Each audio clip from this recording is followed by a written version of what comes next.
Los invito a abrir sus Biblias en el capítulo número 18 del Evangelio de San Juan y vamos a hacer en el día de hoy todo el capítulo. El título del sermón se va a llamar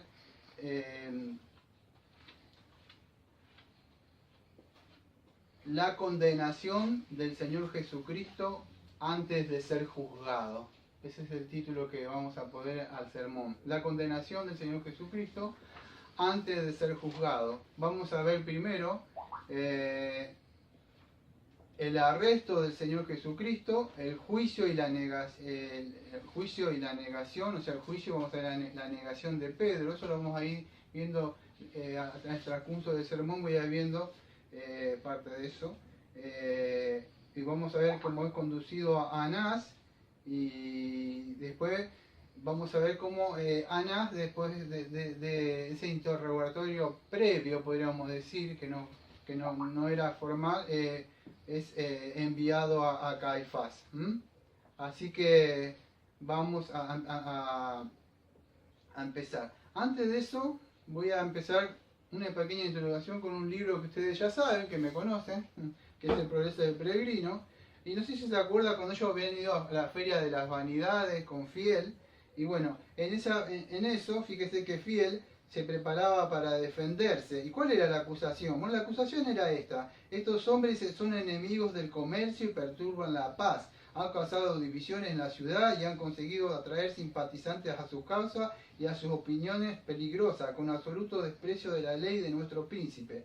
Pero Fiel se levantó y se defendió diciendo: solamente me he levantado contra aquello que se opone a la ley, aquel que está muy por encima de cualquier otra autoridad. El príncipe de que tú hablas es Satanás, el enemigo de nuestro Señor, y yo lo desafío a él y a todos sus diablos. Los tres testigos: el juez odia lo bueno, anunció que cualquiera que tuviera queja contra los prisioneros debería presentarse y exponer la evidencia del caso. Por lo tanto, se presentaron tres testigos: envidia, superstición y hambriento de fama. Y bueno, ustedes si han visto, yo no lo voy a leer todo por ser el libro, se van a dar cuenta que muchos piensan que Fiel está hablando ahí, de un cristiano fiel, pero la alegoría es el Señor Jesucristo ahí. Él es Cristo, que es acusado ahí injustamente por nuestra... Y eso es lo que vamos a ver un poco ahí, sobre esto, lo que vamos a ir a grandes rasgos, mostrando un poco el arresto del Señor Jesucristo del versículo 1 al versículo 11. Y empieza diciendo así: habiendo dicho estas cosas, salió con sus discípulos al otro lado del torrente de Cedrón, donde había un huerto, en el cual entró con sus discípulos. Según las traducciones que ustedes tengan,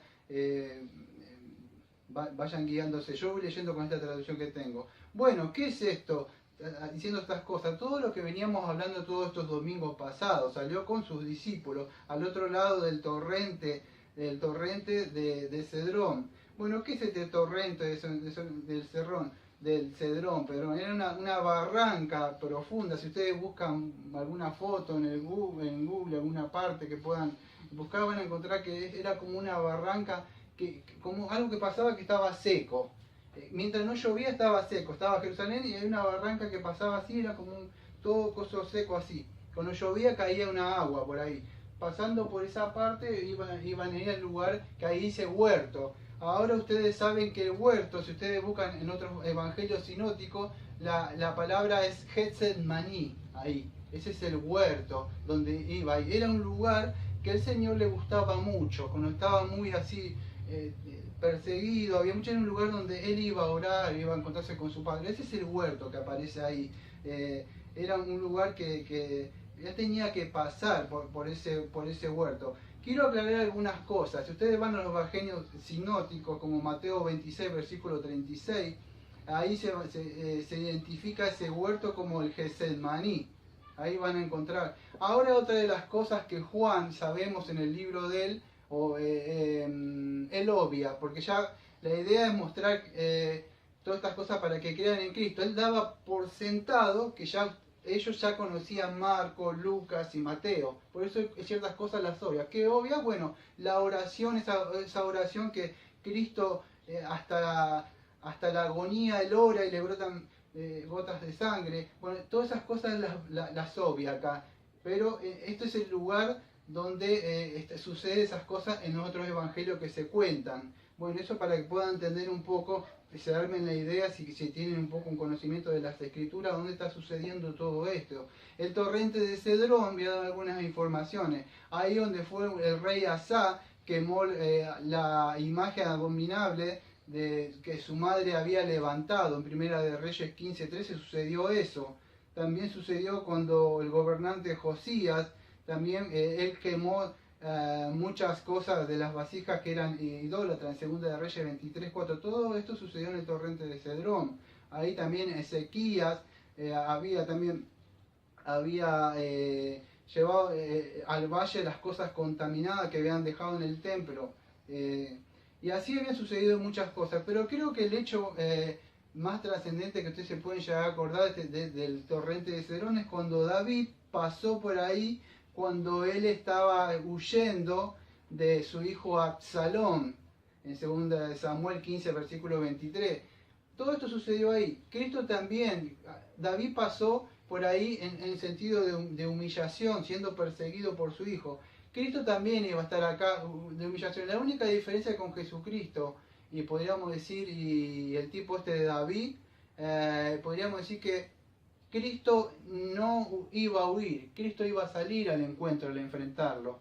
Muchas veces se había escapado Cristo, pero no era porque tenía miedo, era que si ustedes escuchan o leen las escrituras, ahí van a encontrar que no había llegado el tiempo.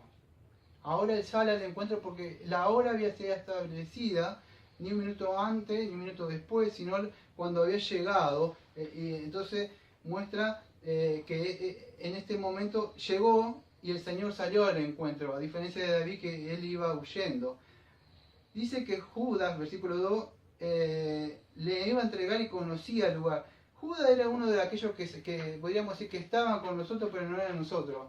Por eso conocía ciertas cosas de ahí, conocía que el Señor iba a ese lugar ahí. Y entonces fue a ese lugar donde lo iba a entregar por 30 monedas de plata, ustedes saben, ¿no? Entonces Judas dice que tomó una compañía de soldados y alguaciles de los fariseos y allí fue con linternas, antorchas y con armas. Bueno, hay muchos libros para buscar información, cuando no están en las Biblias, históricos como las Antigüedades, Josefo, que nos relata y nos cuenta muchas cosas que sucedían ahí. Más o menos para que puedan entender ustedes, fíjense, para un carpintero, podríamos decir, se tomaron la molestia de llevar 600 hombres, más o menos, la décima parte de lo que sería una legión. Solamente ¿para qué? Para ir a arrestar al Señor Jesucristo. Solamente eso. ¿Por qué? Porque quizá ellos pensaban de que el Señor Jesucristo se iba a resistir, se acordarían de los milagros y las cosas que hacía Cristo.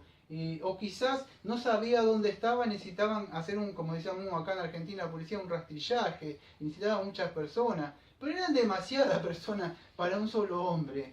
O sea, entonces se tomaron esa molestia ellos. Pero después vamos a ver por qué. Ahí fue una compañía de soldados para arrestar a Cristo. Bueno, estos agentes principales, vamos a decir que eran los sacerdotes y los fariseos, eran como la policía del templo. Eran estos alguaciles, podríamos decir, no era parte de la tropa romana, sino pertenecían, no sé si han visto algunas películas, estaba el templo, había unos hombres con unas cosas así parados, eso eran los guardianes del templo, que estaban cuidando ahí para mantener el orden adentro del templo. Eso es lo que sucedía, pero no eran parte de los soldados, vamos a decir. Ustedes leen el versículo 13 que dice soldados y alguaciles. Esa palabra alguaciles era, vamos a decir, parte de los que eran del templo, pero no de los romanos, sino guardias del templo. ¿Okay? Bueno, y estos sacerdotes y fariseos, aunque ustedes no lo crean, no se simpatizaban, se habían unido para ir en contra de Cristo. Estos saduceos, ustedes saben que no creían en la resurrección, por eso no le caían en... Los saduceos eran los sacerdotes, los que estaban encargados de sacerdotes, ¿sí? Todos los que estaban ahí. Y no creían en muchas de las cosas que enseñaba que Jesucristo, estaban en contra de la resurrección, que querían del Señor Jesucristo, pero se habían unido para buscar. Dice en el versículo 4 que salió el Señor Jesús. Sabiendo esto, dice el Señor Jesucristo, dijo: ¿a quién buscáis? Sabiendo. ¿Por qué sabiendo? Porque el Señor Jesucristo, versículo 4, era omnisciente y Él sabía. Por eso que incluso no es que lo encontraron, Él mismo fue ahí, porque quizá Él sabía que Judas iba a ir a buscarlo ahí. Dice: ¿dónde podemos ir? Yo sé un lugar donde Él va siempre. Entonces quizá, sabiendo estas cosas, el Señor fue ahí y dijo: ¿a quién buscáis? El Señor. Pero el Señor sabía que lo buscaban a Él. Quiero que entiendan algo sobre algo de esto que voy a hablar a esto. No estoy alegorizando, no estoy diciendo nada, pero la caída sucedió en un huerto, cuando la serpiente entró. Lo mismo en este huerto, vamos a ver como el hijo de la serpiente, que también Judas, también va en busca del Señor, solo que no le puede encontrar, no tiene nada con él, o sea, pecado, pero va a buscarlo para encontrarlo. Como sucedió en un huerto, vemos que es lo mismo. Ahora, ¿qué otra cosa sucedió en un huerto? Bueno, en el huerto estaba Adán, que tenía que proteger el huerto, era el guardián que estaba ahí. Él tenía a su esposa que tenía que cuidarla. Si ustedes leen una traducción que no quiero decir para no darle crédito a la Biblia esa, dice que él estaba parado al lado y no hizo nada. No la guardó, no la custodió. Ahora van a ver que acá, que el esposo, que es Cristo, sale al encuentro y se pone de frente y dice: ¿a quién buscáis? Y él dice: si me buscáis a mí, dice, entonces dejad ir esto. ¿Qué le hizo él? Él como profeta, como sacerdote y como rey protegió a su amada. Él salió al encuentro para decir: a mí. Fue a diferencia de la caída, como en el huerto acá de Getsemaní, en el huerto del Edén, Adán no hizo eso. No salió a proteger y a cuidar. Dice, dijo: ¿a quién buscáis? Él salió al encuentro. ¿Por qué era esto que salió al encuentro? Porque el Padre se los había dado y estaban al cuidado de él. Él era el responsable. Le respondieron a Jesús Nazareno. Y él le dijo: algo en mí, yo soy, dijo, nombrando una vez más el gran yo soy, de Éxodo, diciendo: yo soy. Y estaba con ellos, dice Judas. O sea, vamos a seguir avanzando con el relato. Y dice, y volvió a preguntarle: ¿a quién buscáis? Versículos 7 y 8. Y ellos dijeron: a Jesús Nazareno. Respondió Jesús: os he dicho que yo soy. Por tanto, si me buscáis, dejad ir a esto. Versículo 9. Esto sucedió para que se cumplieran las palabras que había dicho: de lo que me has dado, no he perdido ninguno. ¿Qué era eso? Bueno, si ustedes se acuerdan lo que hemos estudiado los meses anteriores, en el versículo 6, versículo 39, dice: y esta es la voluntad del que me envió, que todo lo que me ha dado, yo no pierda nada. Mis ovejas oyen mi voz y yo las conozco, y ellos me siguen, y yo les doy vida eterna, y no perecerán jamás. Esa es otra parte, en el 10:28 eso dice. En el 17:12 que leímos, yo las he guardado y ninguna de ellas se perdió. Entonces todas estas cosas le había dicho él, versículo 9, ¿para qué? Para que no he perdido ninguno. El Señor Jesucristo son míos, nadie me las va a arrebatar de mi mano. ¿Por qué? Porque yo voy a dar mi vida. ¿A quién buscáis? A mí. Bueno, entonces él estaba protegiéndolo, él lo estaba guardando a lo suyo. Ahora, ¿qué pasó? Bueno, vamos hasta el versículo 11 en este arresto que estamos viendo. Dice: entonces Simón Pedro, que tenía una espada, la desvainó y hirió al siervo del sumo sacerdote y le cortó la oreja derecha, y el siervo se llamaba Malco. Si no me equivoco, solamente es en el libro de Juan que se nombra el nombre de Malco. Creo que en el otro no aparece. Bueno, ¿qué es esta espada? Creemos que esta espada sería... no sé si conocen, por lo menos acá, hay algo en el puerto que se llaman los fileteros. Yo tengo ahí afuera uno, es un cuchillo así, largo, que se usa... que utilizan esos que están con el pescado, cuando tienen que filetear cosas grandes o cortar, entonces se usa un cuchillo grande. Creemos que acá no era una espada, sino que además Pedro era un pescador. Él tenía que andar con cuchillo, cortando redes, pescado. Entonces, por eso que andaba quizá con ese cuchillo, con ese cuchillo, con una espada corta, podríamos decir ahí.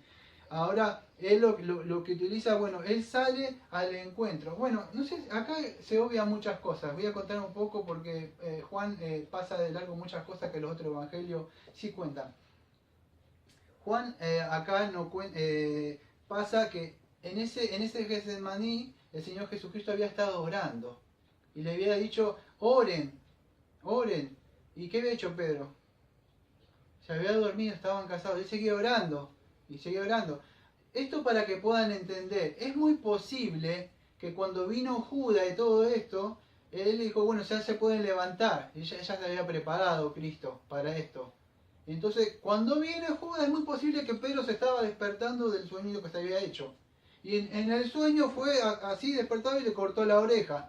¿Qué vemos esto? Bueno, Pedro estaba confiando. Uno que no había orado, no se había preparado como Cristo. Otra se había confiado en la carne. Otra no había escuchado las palabras del Señor Jesucristo, que Él le venía diciendo ya desde hace tiempo que vendría la hora donde el Señor iba a ser entregado, él iba a padecer mucho y al tercer día iba a resucitar. Todas esas cosas se le habían pasado. Otra de las cosas que podemos ver de Pedro y los demás es que ellos no habían entendido el reino de Dios, ellos no habían entendido la profecía de Isaías 53, que era necesario que él padeciera. Él quizá quería defender a su rey, que iba a reinar. No entendían bien, y claro. Y él salió con la fuerza de su brazo en la carne a querer defenderlo. Y vemos que después el Señor Jesucristo, si quería, podía dar una orden, o él mismo, y podría haberlos expulsado a todos. Entonces podemos ver un poco de eso. Dice, Jesús dijo a Pedro, mete la espada en la vana y la copa que mi Padre me ha dado no la he de beber. Bueno, acá creo que Juan otra cosa que hace, obvia, otra cosa que en otros evangelios, por lo menos yo lo he leído, es que el Señor le hace una curación en la oreja a Marco. Acá Juan la pasa por arriba, está muy interesado en mostrar a Cristo. Entonces mete la espada y dice, la copa, ¿qué es esta copa? Bueno, la copa que va a recibir acá, quiero que entiendas esto. En Mateo 20:22, no sé si se acuerda cuando ellos querían sentarse en un lado, querían estar acá, estaban preocupados en el reino. Ellos eran así, los discípulos. Jesús le dijo a ellos, le respondió, pero Jesús le dijo, Mateo 20:22, ¿podés beber la copa que yo voy a beber? Ellos dijeron, podemos. Es una, podríamos decir, una metáfora acá que se está refiriendo a esta copa. Por supuesto que ellos iban a beber la copa. Si ustedes estudian un poco de los libros de la historia, no sé, el libro de los mártires y otros, van a ver cómo cada uno murió y bebió de esta copa.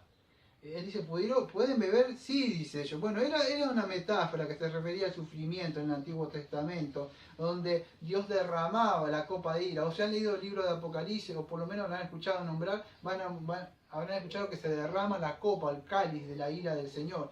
¿Qué era esta copa? En el versículo 11 dicen, la copa que mi Padre me ha dado no la debe beber. Isaías 51:17 dice, despierta, levántate Jerusalén, que bebiste de la mano del Señor el cáliz o la copa de su ira, porque el cáliz de su aturdimiento bebiste hasta el sedimiento. Y así tenemos muchos textos que yo no los voy a leer. Tenemos Jeremías 25, 15, 16, que habla de la copa de ira para las naciones.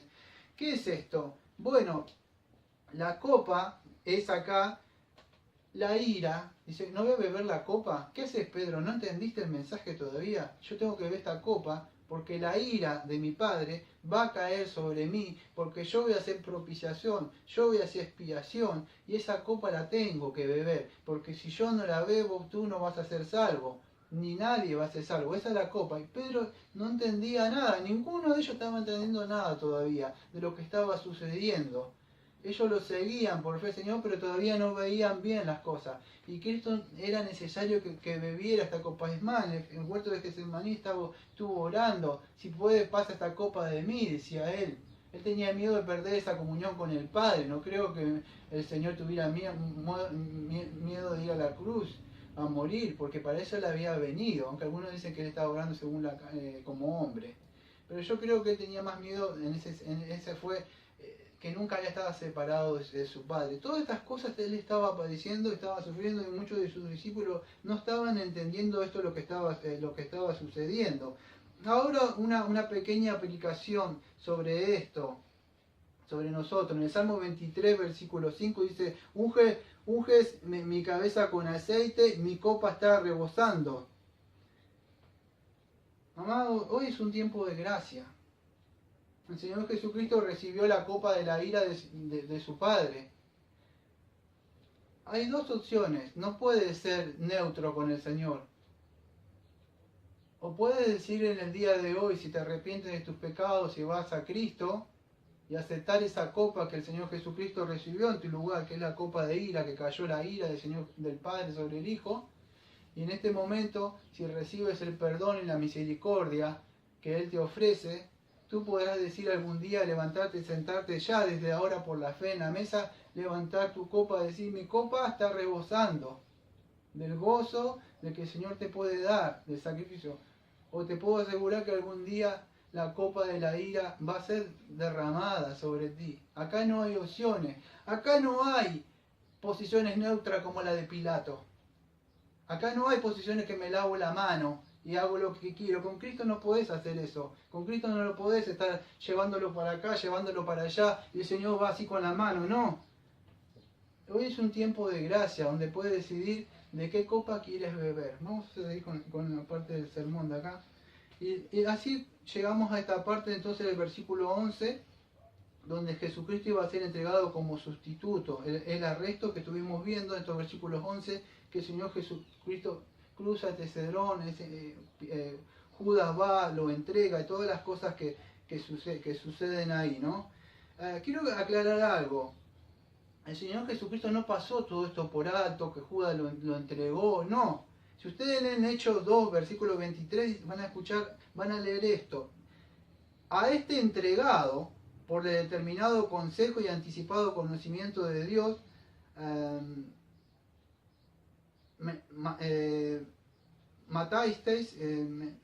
prendisteis y mataste por mano de inicuos crucificándole. Este determinado consejo es el decreto de Dios. Hechos 2.23. Esto no estaba sucediendo, es entregado. Dice Judas, el Padre lo había entregado. ¿Por qué? Porque Dios dice que antes de la fundación del mundo lo había entregado. Dios amó tanto al mundo que entregó a su Hijo amado para que todo aquel que crea en Él no se pierda. Entonces, ¿qué sucede? Esto no estaba sucediendo porque estaba sucediendo. Esto se estaba llevando a cabo el plan divino de Dios antes de la fundación del mundo. Dice en el libro de Hechos, por el determinado consejo y anticipado conocimiento. Prendiste. Pero ¿quién fue? Fue el Padre que entregó a su Hijo. El Padre estaba haciendo. Todo esto era el desarrollo de un plan divino que estaba sucediendo. Vamos a seguir avanzando entonces acá. Ya en la parte del 12 al 40 ya vamos a empezar entonces con este juicio. Entonces la corte y su comandante y los guardianes prendieron a Jesús y la ataron. Aquel que vino a liberarnos a nosotros de nuestros pecados, de nuestras ataduras, ahora el enemigo quería atarlo. Sabía que él era el rey, sabía que era el Hijo de Dios y fue y lo prendió con una atadura que por supuesto no iba a poder atarlo, ni siquiera la muerte iba a poder atarlo. Pero sí el Señor lo iba a atar a Satanás. Iba a quedar atado, como dice Apocalipsis 20, ¿no? Entonces la corte lo prendieron y lo ataron a Cristo. Y lo llevaron primeramente a Anás, porque era suegro de Caifás. Fíjese que en una parte que pasé ahí, que no la leí, lo habían atado, pero si yo creo que yo la obvié. En la parte donde dice, yo soy ego de mí, y esa parte la obvié yo. Fíjese si ustedes leen el relato, dice que todos cayeron atrás. Si el Señor quería en ese momento de gloria del Señor, esa manifestación de su poder, si quería se había liberado Él. Porque solamente dice, yo soy, y volaron. No sé si tienen en mente esto ustedes. ¿No cayó uno o dos como esto que vemos acá que hacen con su saco así? Él tiró 600. Él tiró una décima parte de un ejército para atrás con solamente decir ego en mí, dijo. Y volaron 600 personas para atrás. Aún así, fíjese que ni siquiera ellos aprendieron. Pero para que vea que no es que lo aprendieron, el Señor se dejó. Él entregó su vida por nosotros. No es que ellos lo habían agarrado. El Señor mismo entregó su vida. Ahora vamos a empezar una parte que es un poco más complicado. Le llevaron primeramente a Anás, porque era suegro de Caifás, que era sumo sacerdote de aquel año. A mí no me va a dar tiempo de explicar ciertas cosas que son difíciles, porque ustedes van a encontrar que el sumo sacerdote lo llevó el sumo sacerdote, y el sacerdote lo mandó el sumo sacerdote, y el sumo sacerdote... ¿Cuántos sumos sacerdotes había? Si solamente puede haber uno. No voy a entrar en toda una explicación acá porque es difícil, pero voy a tratar de hacerlo lo más sencillo posible. Para eso tengo que explicar un poco lo que era este Caifás. Es en el versículo número 10 que tengo acá. No, perdón. Es en el versículo número 13. Bueno, este Caifás, que era ese primeramente, perdón, Anás, ahí que como sumo sacerdote, él empezó más o menos como un sumo sacerdote en el periodo más o menos del año 6 hasta el año 15, más o menos de la era del Señor Jesucristo. Y él había sido destituido por Valerio, o sea, que era predecesor de Pilato. Pero que este Anás no había dejado de ejercer cierta influencia en el cargo que tenía. A ver, ahora yo a medida que voy hablando lo voy explicando un poco. Este Anás, medio ahí al principio, este Anás y Caifás, que ustedes van a ver que eran dos sumos sacerdotes, quiero que entiendan esto.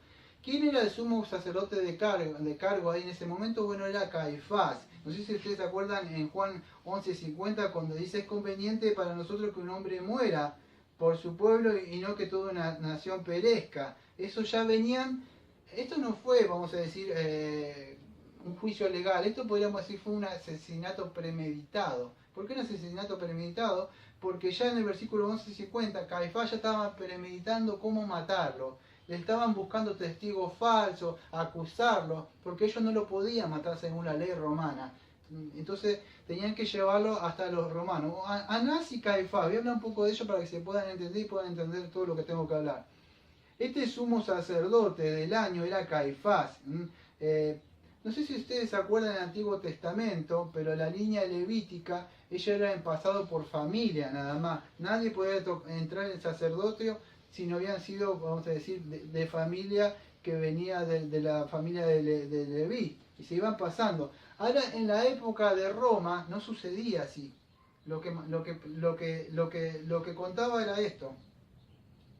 Y se lograba esos cargos por esto.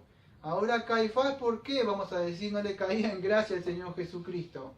¿Por qué era que el Señor estaba enseñando falsa doctrina? Estoy molesto por la doctrina, no me gusta tu doctrina. No tenía nada que ver eso. Acá, ahora van a entender por qué era que Caifás no le caía en gracia al Señor Jesucristo. Bueno, ellos habían, Caifás, con lo que Roma había tomado ahí el lugar, el sumo sacerdote, ellos eran aprobados y nombrados por Roma. ¿Cómo podríamos decir? Muchas veces eran comprados, podríamos decir, políticamente esos cargos, pero no eran como en la época de antes, cuando ellos reinaban y eran pasados, como en la época Aarón y Moisés, que eran pasados a sus hijos, ¿se acuerdan? No era así, en esta época no era así. Ellos a veces eran todo como políticamente y el dinero lo que contaban. En esta época está el Señor Jesucristo. Ahora este Caifás, ¿quién es el Caifás? Bueno, el Caifás era el yerno de Anás, que se había casado con una de las hijas que ustedes están viendo ahí en el versículo 13, que era Anás. Ese era, para que puedan entender, era el que manejaba todo. ¿Quién es este Anás? ¿Por qué no le caía en gracia a Cristo? Bueno, era así. Cuando ustedes ven, en los gentiles había un patio, había ciertas personas que eran comerciantes y comerciantes. Yo le decía los mercaderes de la fe. Cristo entra y le empieza a dar unos latigazos y le rompe todo. ¿Quién manejaba todo esto ahí? Anás, el que ven acá que lo va a salir a cosas. ¿Por qué? Porque él cobraba hasta 10 veces más lo que sucedía. Ahora ustedes venían a hacer un sacrificio y habían ciertos guardianes y ciertos que controlaban, podríamos decir, los animales, decían: no, este tiene la perni quebrada, no sirve. A ver aquel, no, está medio que no sirve para hacer. ¿Cómo es? Bueno, acá tenemos de Anás. Incluso creo que se llamaba la feria de Anás, algo así. O el Bazán de Anán se llamaba. Así dice la historia. El bazar de Anás era un comercio, Bazar. un bazar, perdón, bazar, gracias. Un bazar de Anás. ¿Qué es eso? Era un lugar donde vendían cosas. Ahora, ¿pueden entender por qué no le caía en gracia a Cristo? Esto es lo que Cristo le tocó. Cristo le tocó el bolsillo. Cristo vino y dijo, ¿qué han hecho con esto? Dice, esto es la casa de oración de mi Padre. Ahora este es el personaje que ustedes ven que está enfrente a Cristo, para que puedan entender todo lo que sucedía. Él le había tocado el bolsillo. Ahora Roma controlaba, pero él tenía un cargo político y todo era... él tenía su lucro. Si ustedes estudian un poco los libros así que no son de la Biblia, histórico, como la guerra de los judíos, Josefo, van a encontrar que él cobraba hasta 10 veces más lo que estaba ahí y Roma ganaba. Roma te mantenía en ese lugar, era un lugar de privilegio, pero vos tenías que... Era un mercader de la fe este hombre que estamos viendo acá. Entonces eso era importante que lo dijera para poder que pudieran entender lo que estaba sucediendo. Estaba en el versículo número 13, ¿no? Porque me fui a explicar un poco esto. Entonces, él llevaron primeramente a Anás porque era suegro de Caifás y era su sumo sacerdote de aquel año. Bueno, ¿qué era esto? Aunque Caifás estaba, podríamos decir, como sumo sacerdote, Anás estaba a cargo. ¿Quién era este Caifás? Bueno, podríamos decir que era un títere. Era el yerno de Anás, ¿sí? Pero él solamente manejaba. Cualquier cosa que sucedía tenía que pasar y que se decía, ¿lo fuiste a consultar con Anás? Anás era como, vamos a decir, como un pastor, vamos a decir, para que puedan entender acá que no ejercía, ya había perdido, pero por su antigüedad y su sabiduría para manejar esto, ¿no? Cosas así. ¿Qué pasaba? Se lo controlaba. Usted ha visto que Caifás ya había salido, pero habían pasado 1, 2, 3, 4, 5 hijos de él y ahora estaba en este momento el yerno de él. Todo pasado por medio de él. Él es el que controlaba todo. Acá no le importaba tanto el sacrificio, contaba lo que él movía. Eso es lo que estaba sucediendo ahí. Lo llevaron a Anás, era el suegro de Caifás, que era el sumo sacerdote de aquel año. Bueno, ustedes ya expliqué, o sea, un poco de por qué no le caía en gracia, porque el Señor Jesucristo había entrado en el átrio de los gentiles, acuérdense cuando venía a hacer toda esa fiesta. Él ganaba muchísimo dinero. Podríamos decir que a Anás se lo conocía como un psicónfata, que es un individuo que es una persona que tiene una persona baja moralmente, una persona que no le importa nada, una persona sin escrúpulos, una persona que busca ganarse una posición a medio de estar endulzando los oídos a los demás. Acá tiene un nombre que no lo quiero decir en Argentina.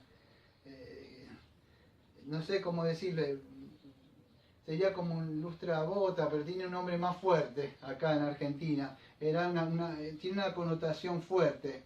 Es una persona así, que quería lograr una posición para aquellos que ya tienen una posición delante, y él se tenía que denunciar, era como un denunciante profesional, algo así, un psicónfata. Y esto era lo que él era. Él hacía todo lo que pudiera hacer para escalar y tener una posición y ganar dinero. Esa era la persona, y podríamos decirlo, lo que era este sumo sacerdote. Fíjese lo que era, como este hombre tenía que representar a Dios, y fíjese cómo le importaba. Y eso es lo que sucede muchos en el día de hoy, amados, cuando nosotros vamos y queremos confrontar a alguien como el Señor Jesucristo y decimos, esto no se tiene que lograr. En el día de hoy se cobra por predicar. En el día de hoy, si alguien viene acá y dice, ¿por qué está así? Usted tiene que cobrar el diezmo. ¿Por qué no tiene esto? ¿Por qué no aquello? Hoy se cobra hasta el sueldo del pastor. Todas esas cosas. Y estas cosas son duras de oír para algunos, ¿no? Cristo fue y le tocó el bolsillo. Y porque le tocó el bolsillo es lo que pasó. Ustedes, no solo con eso, creo que si no me equivoco es con Pablo, creo que es en Hechos 19, había alguien que preparaba el coso con las platas, había una diosa Diana y él sacaba dinero. ¿Usted cree que a este hombre que hacía esas cosas, esas cositas para esa diosa, le importaba la prédica, decía, ¡viva la diosa Diana! ¿Usted cree que le importaba eso? No, a él le importaba porque Pablo le había tocado esto. Entonces hoy cuando nosotros predicamos la palabra de Dios, ¿por qué se enojan con nosotros? Cuando decimos, ¿por qué hacen esto? ¿Por qué hacen aquello? Sí, muchas de esas cosas son levantadas en el nombre del Señor, pero muchas de esas cosas ustedes lo ven como ellos prosperan también con eso, mientras el pueblo carece y pasa hambre. En Hechos 19 era cuando el platero Demetrio era en el templo de esa diosa Diana, él ganaba mucho dinero y atacaron incluso a Gallo y a Aristarco, que eran los amigos, compañeros de Pablo. Era lo mismo, había sucedido, Pablo había predicado y claro, Anás era otro que estaba ganando mucho dinero con esto del comercio de los animales y todas esas cosas. Y era lo que lo empieza a interrogar al Señor Jesucristo. Bueno, acá voy a tratar de apurarme un poco más.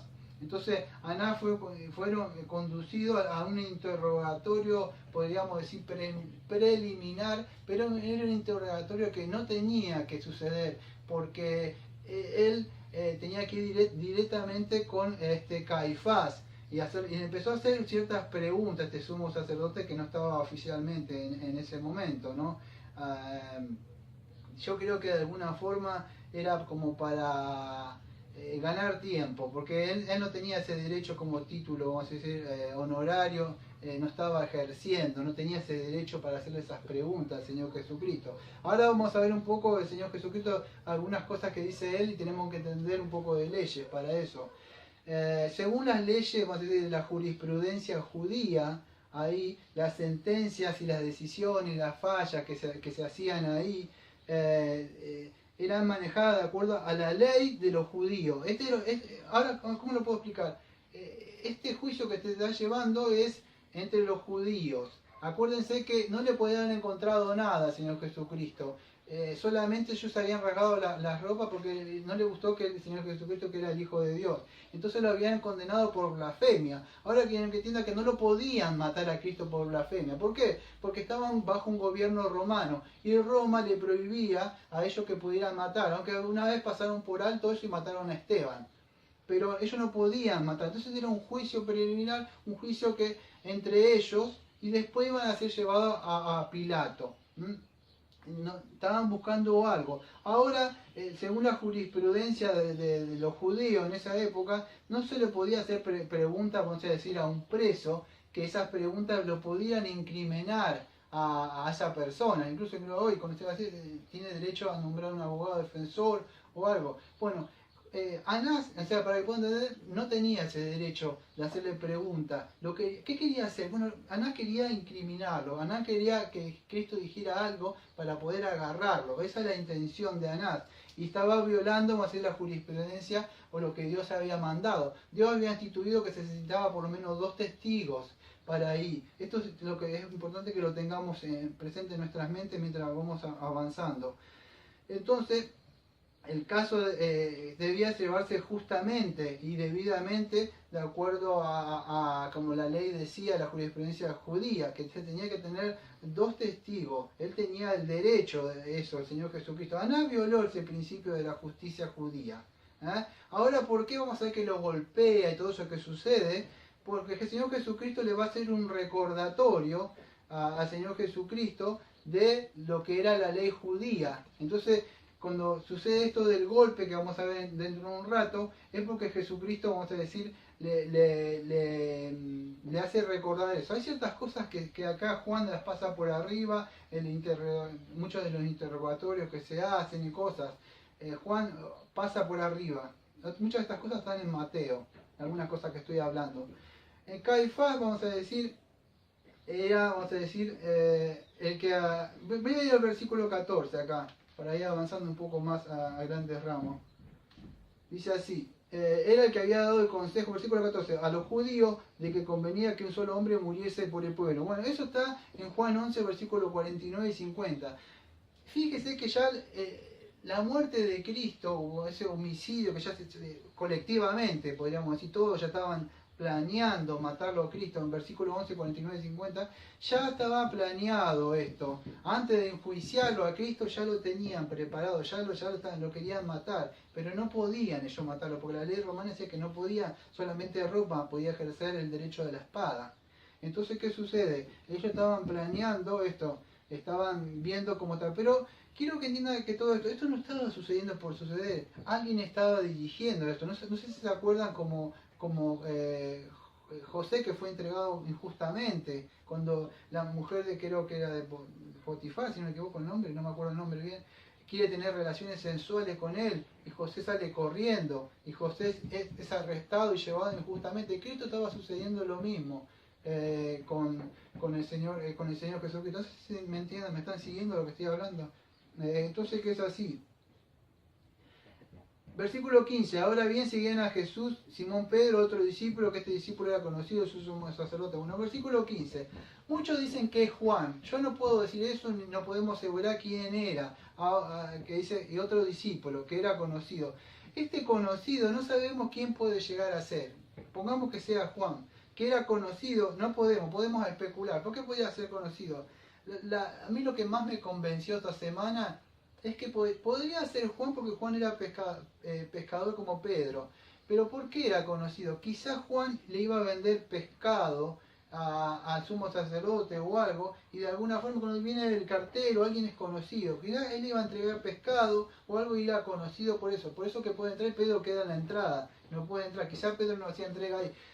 Podríamos decir eso, no es que era conocido porque compartía las cosas pecaminosas con ellos, cosas así. En ese sentido, se puede llegar a entender. Voy a seguir avanzando, si no, no vamos a llegar al final.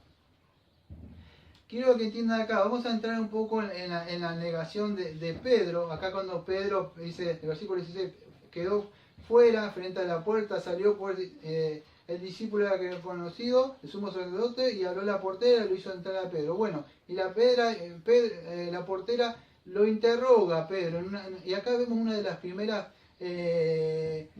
negaciones de Pedro. Vamos a entrar en eso. Quiero que entiendan esto, la Biblia nunca calla el pecado. Acá vamos a ver que Pedro lo niega 3 veces al Señor Jesucristo. ¿Cuándo es esto? Bueno, para que se cumpliera lo que Cristo le había dicho. Podríamos hablar mucho de esta negación de Pedro, después voy a hablar un poco más de esto. Pero la Biblia no calla, la Biblia no encubre. Eran hombres que amaban, hombre que amaba a Cristo, y a pesar de eso lo negó. Quizá lo atormentó que Cristo le dijo una vez, todo aquel que me niega a mí delante de los hombres, yo lo negaré en el día posterior delante de mi Padre. Quizás esas palabras después lo atormentó a Pedro. Pablo también en Gálatas 2, versículo 11 al 13, lo reprende por, vamos a decir, a él por su hipocresía, y a Bernabé. ¿Se acuerdan? Tampoco la Biblia esconde el pecado de Pedro en Gálatas, cuando él estaba comiendo con una parte así gentil, cuando vinieron los discípulos de Santiago, dijo, uy, no conozco, yo no sé quién son. Entonces Pedro lo reprende. La Biblia tampoco esconde. La Biblia tampoco esconde cuando David comete adulterio, cuando David planea matar al esposo de esa señora que se había ocultado. La Biblia tampoco esconde cuando él tiene un hijo. La Biblia no esconde cuando David lo manda al frente, premedita la muerte de este hombre, ponlo al frente de la batalla para que muera. La Biblia nunca esconde esa. Muestra cosas, pecados de hombres que amando al Señor y queriendo hacer la voluntad de Dios, cayeron, pecaron, pero vamos a ver que fueron levantados y fueron restituidos. A diferencia de Judas, que Judas sí lo entregó, Judas no se arrepintió, Judas tuvo un contentimiento solamente así nada más, moral, pero no fue como Pedro. ¿Por qué? Porque Pedro había sido, si ustedes leen otras partes, dice, Satanás lo pidió Pedro.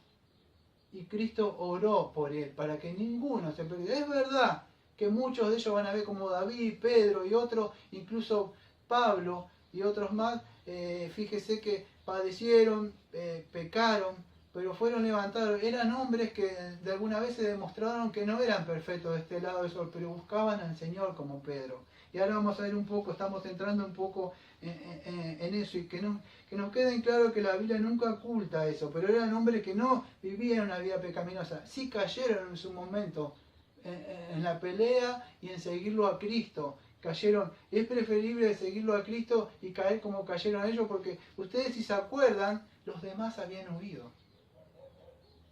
No quedó ninguno, pero Pedro andaba ahí atrás. De lejos lo seguía el Señor. Los demás se habían ido. Él de alguna forma quería estar con su Señor, pero tenía miedo. No había quedado uno, se habían ido. Muchos dicen, mira, Pedro tuvo guarda. Es muy fácil hablar cuando están allá. El asunto es que Pedro de alguna forma quería acercarse. Y era el único. Después estaba el otro que creemos que es Juan, que estaba ahí. Pero se nombra Pedro. Dice que él estaba calentándose, versículo 18, cuando hacía frío, también.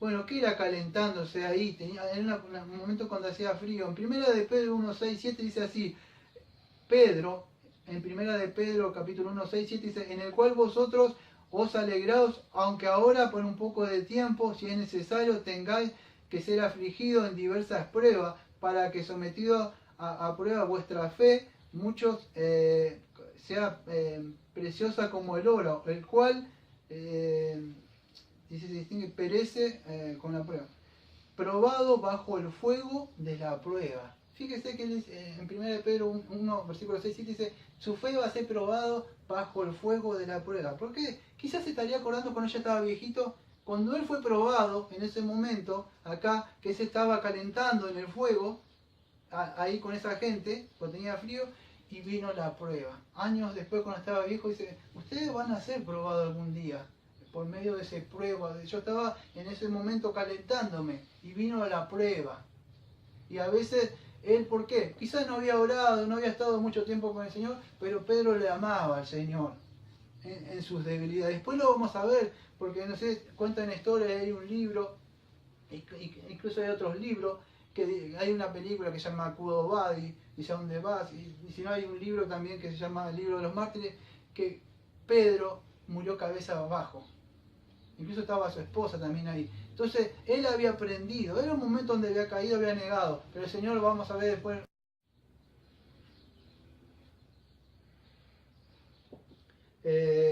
Entonces vamos a seguir avanzando. El Señor Jesucristo, volvemos al Señor Jesucristo, iba a empezar el juicio civil del Señor Jesucristo acá. ¿Qué es el juicio? El juicio civil. ¿Qué es esto? Es el juicio ante Pilato. A Juan va a obviar también el juicio o sea, la parte cuando va Herodes, que Herodes se quería divertir, conocía de Cristo. Bueno, esta parte Juan la va a pasar por arriba.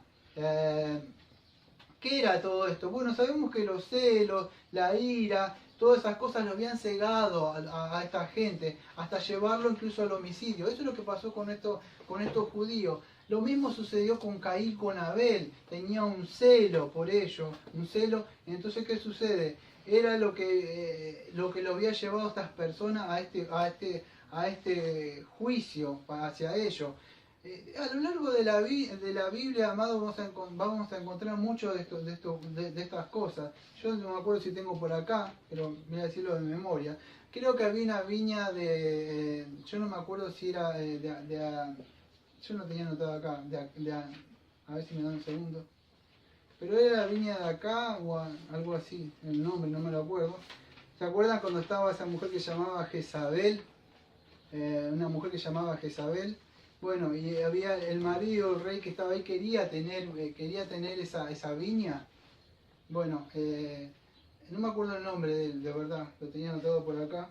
Pero bueno, el asunto es así, que quería tener la viña, y ¿qué hace Jezabel? Como que estaba entristecido, este hombre, ella utiliza el sello y todo, para que los ancianos, los que estaban ahí, dijeran que él había blasfemado y hablado mal de Dios, hablado mal del rey, y lo mandaron a enjuiciar y lo mataron, lo apedrearon, y Jezabel logra tener esa viña que quería este rey, que era medio. Injustamente, Cristo también estaba siendo enjuiciado de esta forma de enjuiciación. Ellos no encontraban prueba, no había nada que acusarlo. El Señor era inocente, era el justo que iba a morir por nuestros pecados. ¿Qué sucede? Entonces, vemos que el Señor no tenía pruebas, necesitaban los testigos. Ustedes, si leen los otros evangelios sinópticos, porque acá no aparece, van a encontrar que venía uno y decía una cosa, venía otro, Y Pilato no era, vamos a decir, una persona ignorante o tonta. Se dio cuenta que, dicen otros evangelios, dicen de que él se dio cuenta de que tenían celo, o sea que lo estaban entregando injustamente. Hasta cuando aparecen dos que más o menos coinciden, dice, yo no escuché que dice que él dijo que va a destruir esto acá, y bueno, no encontraban qué era que lo hicieron acusar. Bueno, yo voy adelantando porque me queda poco tiempo, ya estamos llegando a culminación.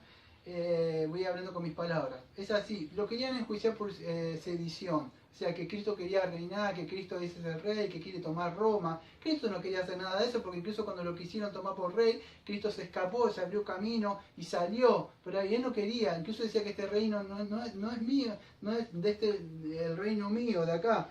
Y entonces Pilato sabía todas estas cosas. Yo voy a hablar un poco esto a grandes rasgos. Cuando me queden 5 minutos, me voy a dar 5 minutos. Porque tengo mucho para hablar, así que solamente necesito unos 5 minutos antes. Es así. Voy a hablar un poco a grandes rasgos. Pilato era un gobernador, no me va a dar tiempo de hablar todo esto, voy a por arriba. Cuando él entra para que puedan entender lo que sucedió, por qué se dejó llevar él, tiene que tener un poco de historia de él. Y bueno, ¿qué es esto? Pilato había fracasado como gobernador ya de entrada, cuando él entra. Sucedieron 3 incidentes en su carrera militar. Él cuando entra, ellos con los caballos tenían como un busto de una cabeza. Los judíos no le gustaba porque eso violaba el segundo mandamiento de la idolatría. Pilato no le importó. Ellos se rebelaron. Pilato va con los soldados y le dice, los voy a encontrar acá. Y ellos fueron ahí. Y entonces saca la espada y dice que saquen la queja. Entonces los judíos ponen el cuello. Y él empieza mal a gobernar. Acuérdese que todo esto le iba a traer a él muchos problemas, o sea, con aquel que lo había puesto a él, había sido nombrado por recomendación ahí por otra persona. Y bueno, Pilato había empezado a gobernar mal esta parte de Judea. Tiene otras cosas más, que él pone unos escudos, después hace un busto también del emperador Tiberio, que lo había puesto. Tiberio, después de todo esos desorden, incluso después Pilato roba, vamos a decir, dinero de parte de ahí del corbán de los judíos. Había hecho muchas cosas malas, para que puedan entender por qué los judíos, cuando le dicen, tú estás en contra del César. A ver, voy al grano. Los judíos lo presionan a Pilato. ¿Por qué? Porque su carrera estaba mal. Quizás ustedes no me puedan entender, yo tuve una carrera de casi de 10 años fluvial o militar. Cuando vos estás mal, cualquier cosa que puedas hacer puede atentar con tu carrera. Pilato estaba pensando en las cosas que le decía a su mujer, el sueño, su carrera militar. El judío dice, tú estás contra el César, le vamos a hacerte una denuncia y puedes perder tu carrera, decidí. ¿Qué pasó, amado?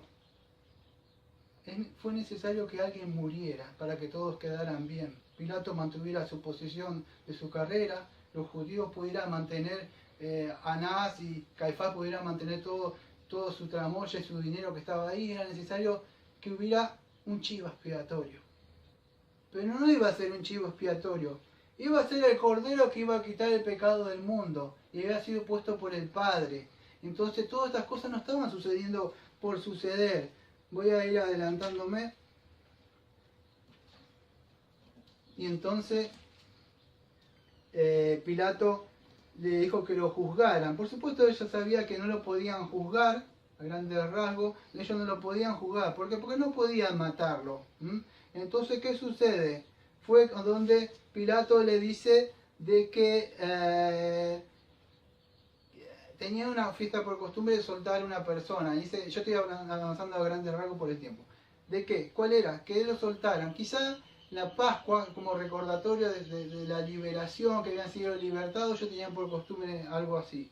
Ahora, ¿quién fue soltado? Fue soltado Barrabás. Él era así, él de verdad era alguien que había robado, que era sedición y todas esas cosas. Los judíos querían que se fuera soltado, ¿quién? ¿Barrabás?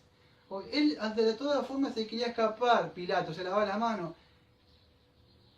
Nosotros no podemos decir, voy a ir cerrando con esto para ir globando.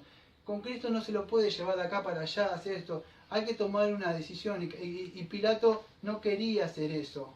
Ahora, ¿qué sucede? Quiero que entienda que Barrabás representa a cualquiera de los pecadores como nosotros. Nosotros merecíamos morir, pero Cristo tomó el lugar tuyo, Cristo tomó el lugar mío, el justo por los injustos. Aquel que merecía morir salió libre, que era Barrabás. Y aquel que merecía estar ahí, seguir libre, él padeció por nosotros, el justo por los injustos. Barrabás representa a ti, amado, a mí, a todos los que deberíamos morir. Pero él voluntariamente dio su vida. El domingo que viene vamos a seguir un poco más con este juicio, donde Jesucristo es flagelado y después crucificado. Vamos a orar. Amado Padre, le agradecemos, Señor, porque pudimos ver, Señor, cómo el Señor Jesucristo entregó su vida, Señor, hizo propiciación, hizo expiación por nosotros. Señor, Él fue entregado por usted, Señor. Él dio su vida, Señor, por nosotros, cargó y llevó, Señor, todo lo que nos correspondía a nosotros como Barrabás. Nosotros éramos los culpables, Señor, nosotros fuimos sueltos, Señor, confiando en Señor en Jesucristo, en la obra de propiciación y expiación y redención que se llevó en esa cruz preciosa, Señor, de la cual nosotros por medio de la fe nos apropiamos, Señor. Le agradecemos por su Hijo que usted lo entregó y como siempre decimos, amén. Amén.